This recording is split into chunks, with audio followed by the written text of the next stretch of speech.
विरुद्ध लोकशाही है। ये बीजेपी की सरकार हुकुमशाही चला रही है, हम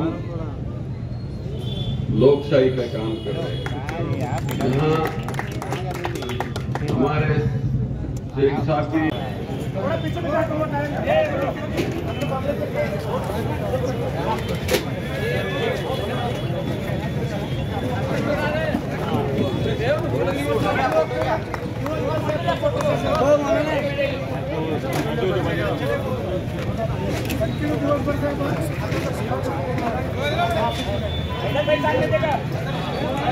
काँग्रेसचा गाबडं लहानाचं मोठं झाला, दाब पडलेलं बोचरं गाबडं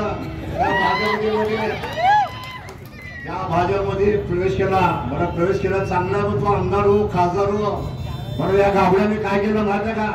बोलत बोलत आमच्या मुस्लिम समाजाला आवश्यक भाषा बांधली, असल भाषा बोलली, न शोभणारी भाषा बोलली। अबे हराम को तुझ्या आज्याला तुझ्या पंजाला मुस्लिम समाजाने तुला किती मोठं केलं। हे तुझे धन दौलत सगळं सुरकुंबा लागली, तुम्हाला मानापानाने सुरकुंबा मी प्याला देतो। निदान तू सुरकुंबाची त्याचं लाज राखायला पाहिजे होते, पण आमच्या जातीवर तू टीका केली, शिव्या केले। तुझं बी 7 तारखेला आम्ही तुझं दाखवतो। तुला सरोकीपूर्वक नाही केलं, 7 तारखेच्या माध्यमातून मुस्लिम समाज काय आम्ही तुम्हाला दाखवतो। आम्ही मारामारी करणार नाही, आम्ही गोळ्या करणार नाही, आमच्याजवळ कुराण आहे।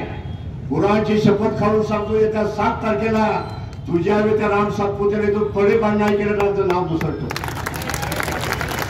मंजुनाथ पैलवान, तोफिक पैलवान ताज ग्रुपच्या माध्यमातून मुस्लिम समाजामध्ये अनेक कामं करतात।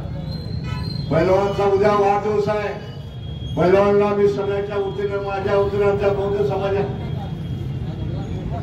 तोफिक पैलवानचा उद्या सालगिरह आहे, वाढदिवस आहे, त्यांना मी शुभेच्छा देतो।